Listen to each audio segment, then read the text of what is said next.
Stay tuned. Welcome to the podcast. Talkline Network Radio, America's longest-running Jewish broadcast network, the voice of the Jewish community. And now, You're listening to Talkline with Zev Brenner, America's premier Jewish broadcast on the air since 1981. And now, here's your host. Welcome back to the program. Zev Brenner, very pleased that Laura Curran, she is the Nassau County executive. She's served in that position since 2018. She's a ninth executive to hold that position, the first woman to hold the office. She represents more than 1.3 million residents, also a former reporter for the Daily News and New York Post. Welcome. Thank you for joining us. Zev, thank you so much for having me on. I really appreciate it. I don't see any radio credentials in your biography. I just see the New York No Post radio, and Daily but News. they do tell me I have a great face for radio, so who knows? They tell me that all the time, too. So how is the race coming along? Because the fact is, though, I would say that the biggest opponent you have is probably apathy, or people don't even know about the election. Well, that's why I'm working really hard to get the word out about this election and why it's so important. And I'm very proud of the fact that Nassau County has been ranked the safest community in America. That's for 2 years in a row, according to U.S. News and World Report. And I am the only candidate in my race to have law enforcement endorsements. My opponent has none. And the cops know that I have their back. And our communities also really value safe communities as well. So that's really part of the magic recipe that keeps us safe. We're making sure that we're investing in our police and in our corrections and all of our law enforcement, and we're also working hard always to build trust between community and police. And we also have the highest vaccination rate of all 62 counties in New York State. We've got the highest rate of vaccination with a very positive approach, getting the information out there, removing barriers to access, and that's what's really helping to power our recovery. And then third, we have finally, under my leadership, we have tamed the beast of chronic deficits in Nassau County finances in our own budget. Chronic deficits, we've been in the red for a very long time. We were called the most fiscally irresponsible county in America. That was according to the New York Times. So we've turned those chronic deficits now into consecutive surpluses. We are in very good shape through fiscal discipline, through refinancing our debt at very low rates, and we're actually now in a position to provide tax relief, to cut taxes, $150 million over the next 4 years for our residents. And you that is mentioned about cutting taxes, fiscal but discipline. I've seen the television commercial your opponents say if you vote for Laura Curran, you means high taxes, and also she supported bail reform. How do you respond to that? Well, I was very clear to talk about bail reform first. When this first came out, I was very strong in speaking out against it. I wasted no time and made no bones about it.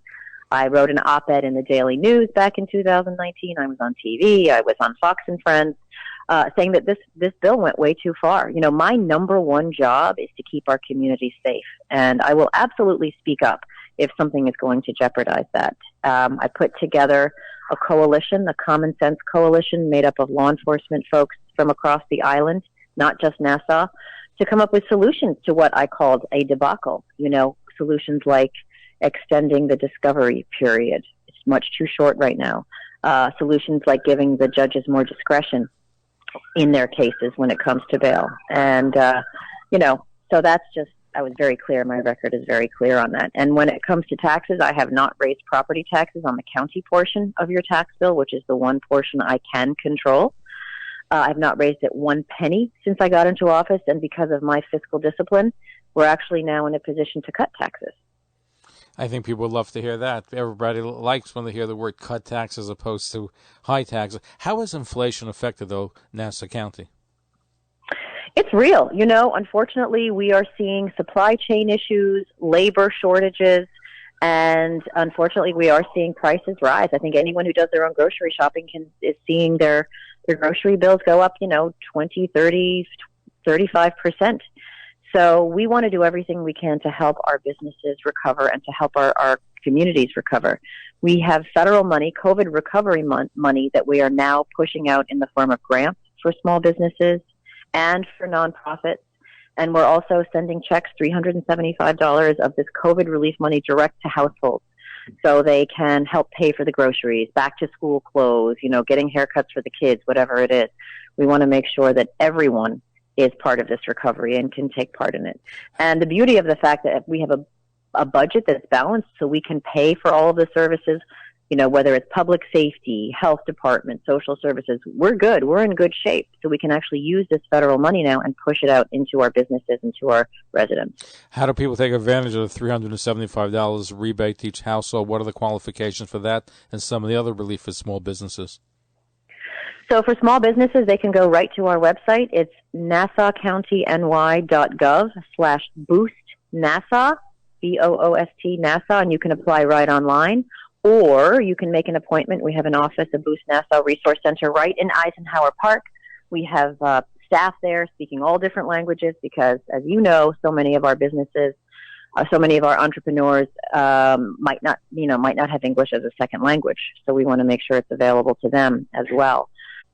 And as to the HAP, if you receive Enhanced Star or you have an exemption because you're a senior or a disability or limited income, that will come automatically to your household. If you make under $168,900, you can apply, and you can apply by going to that same website. You can apply, and you have to show proof of income. If you make more than that, you can apply. You have to show proof of income and also COVID hardship, so medical payments, death payments because of COVID, extra child care that you needed. If you had to buy extra equipment to telecommute or expand your internet for distance learning, anything like that, then you would be eligible for it as well.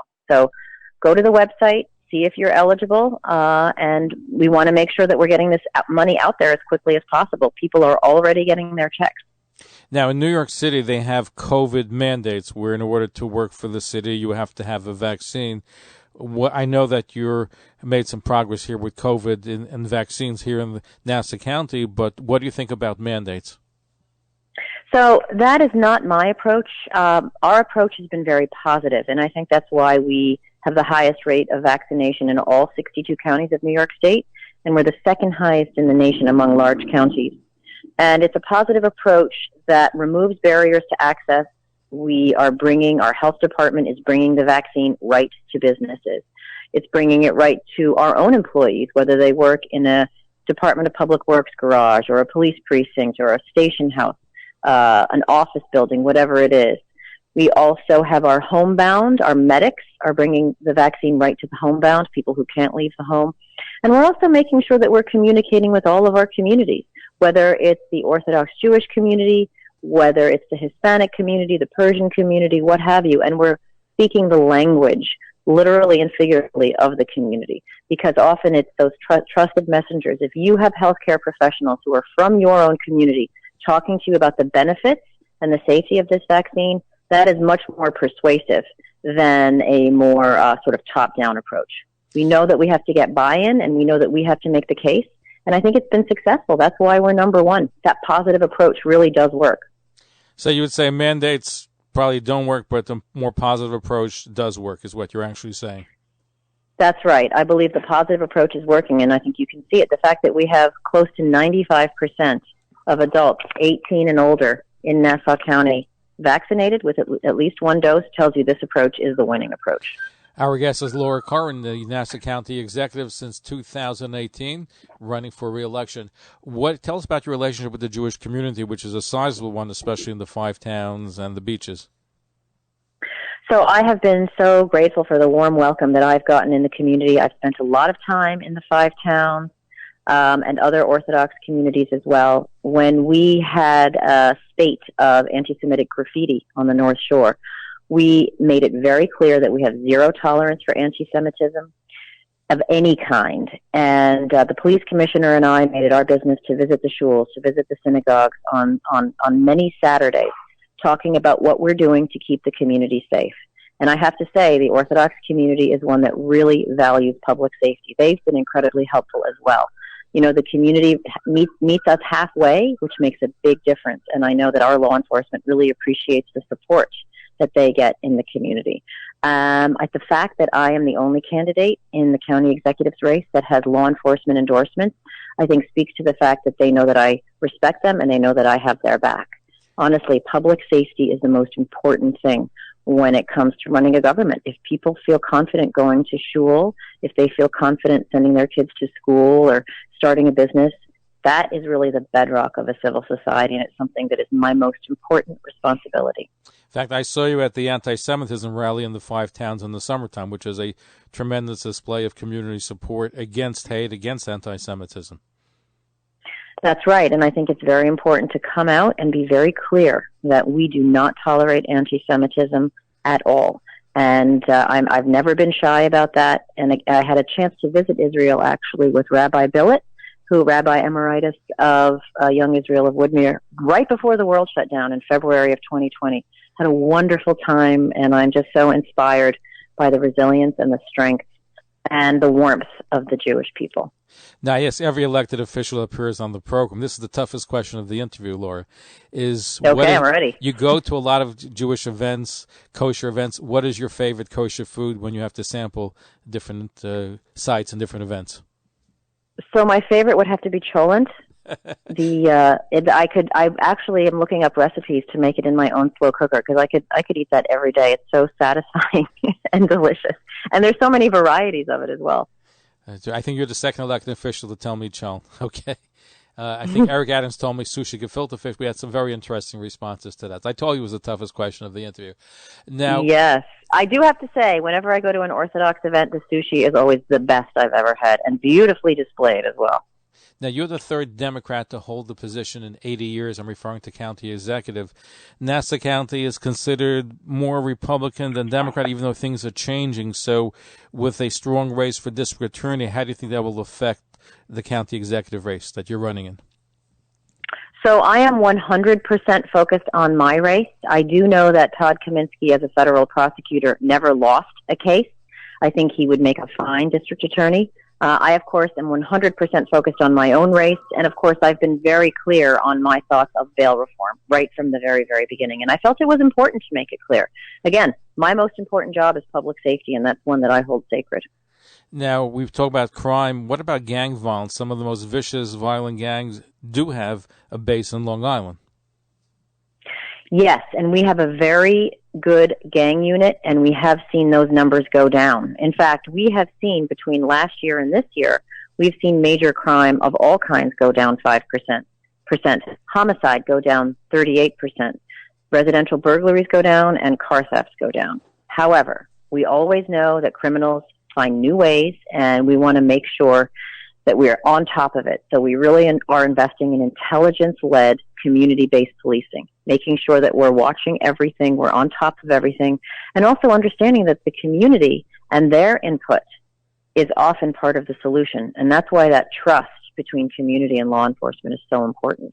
And I just have to say, the Orthodox Jewish community, their respect for law enforcement and their appreciation makes our cops' job that much easier. So we're grateful for the partnership. But part of the problem we're seeing is the drugs and the opioid crisis, which has afflicted many communities, including the Orthodox Jewish one, the free flow of drugs, and you have these gangs. And now with more immigrants coming in from open borders, are you seeing more of a rise in those kinds of situations where drugs becoming more prevalent? You know, we are seeing overdoses because of COVID, because of people being isolated, depressed, anxious, economic insecurity. We did see our overdose numbers begin to tick up after we made great progress.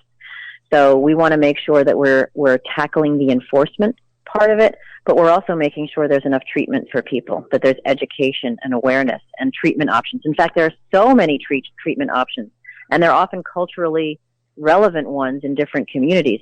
But our goal is to connect people with these resources, to prevent, to educate, and then to treat should we need to. But as I say, major crime is going down. We are not letting our foot off the gas. You never rest on your laurels. You always have to stay a step ahead. And one thing I just want to put out there, we have seen some senior scams.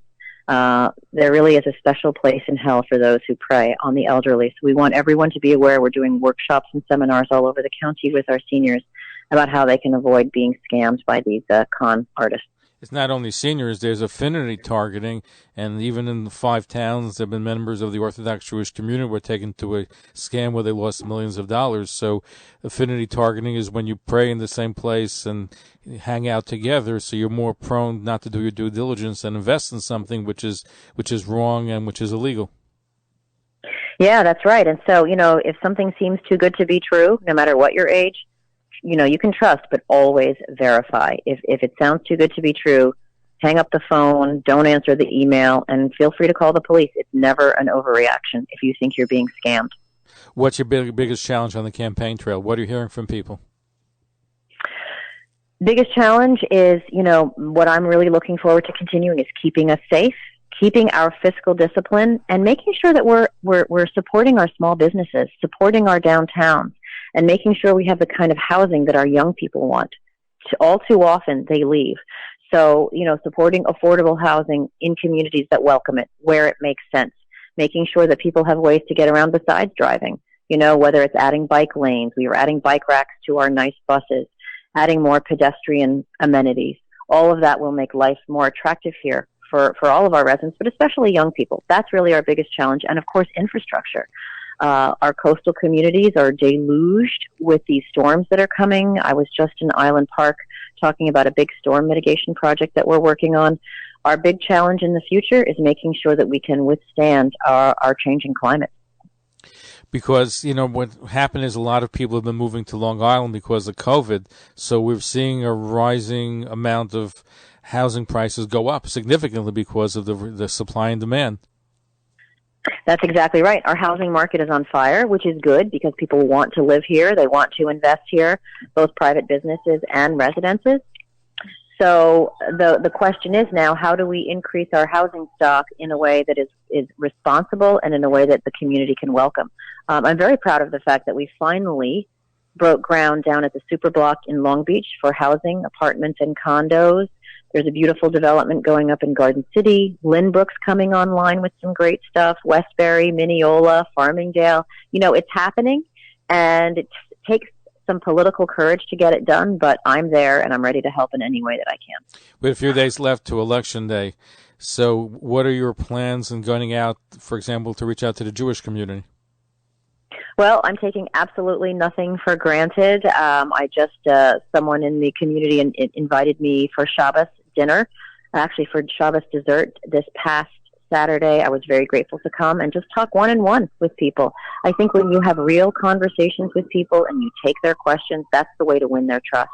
And again, you're never done. You always have to work on winning the trust of the residents, and I'm going to be working as hard as I can to have as many conversations right up until Election Day. I recognize that I am a public servant. I serve the public, and I want to make sure that they know what my plans are, what I've been able to accomplish, and how I will always be answerable and responsible to them. So that's what I want to do for the next 8 days. Terrific. When you go for Friday night Shabbat dinner, they usually don't serve chonk. That's usually for Saturday afternoon. So make sure they give you a tasting of the chonk.